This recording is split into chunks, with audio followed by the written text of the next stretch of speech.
اس طرح ہے جی کہ انہوں نے تو آلریڈی پورے پاکستان میں جلسے شروع کر رکھے ہیں. میرے خیال میں اب نومبر میں آئیں گے خیبر پختونخوا میں. یہ ان کا حق ہے کہ یہ جلسے کرے، لیکن طریقہ کار بالکل غلط ہے.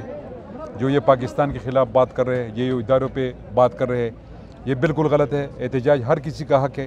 ہم نے بھی احتجاج کیا ہے پچھلے ادوار میں، لیکن اس طرح نہیں ہوتا ہے جس طرح یہ کر رہے ہیں. میں یہ کہوں گا as a chief minister Khyber Pakhtunkhwa, جس طرح خدشات ہے دہشت گردی کے اور تھریٹس ہے، سیریس تھریٹس ہے، تو یہ میں ان سے کہوں گا کہ آپ مہربانی کریں یہ جلسے نہ کریں.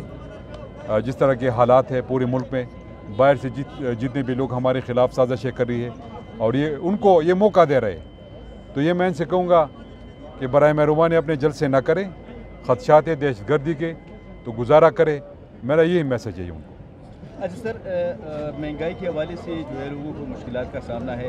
صوبائی حکومت نے اور پورے ملک میں جو بھی سستے بازار کے اعلانات کیے گئے، لیکن جو سستے بازار قائم کیے گئے سر، اس میں تو یا تو اشیاء کم ہے یا تو جو ہے وہ ناقص اشیاء وہاں پر موجود ہے. اس کے علاوہ اس کی جو قیمت ہے وہ بہت زیادہ کم ہے نا. وہ 10 روپے کے اوپر وہاں پر جو ہے وہ سبسڈی دے رہے ہیں. اس طرح ہے یہ جو سستے بازار کا کنسپٹ ہے، یہ پرائم منسٹر صاحب کا حکم تھا کہ آپ سستے بازار قائم کریں.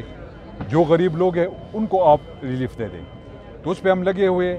16 کے قریب ہمارے خیبر پختونخوا میں ہم نے بازار قائم کر لیے، اور بھی ہم اور سستے بازار قائم کریں گے. اگر وہاں پہ کچھ چیزوں کی کمی ہے تو اس کو انشاءاللہ ہم پورا کریں گے، اور پورا کا پورا ریلیف ہم اپنے لوگوں کو دیں گے. پښتو کې یو څو خبرې وکړو. یو پېښور کې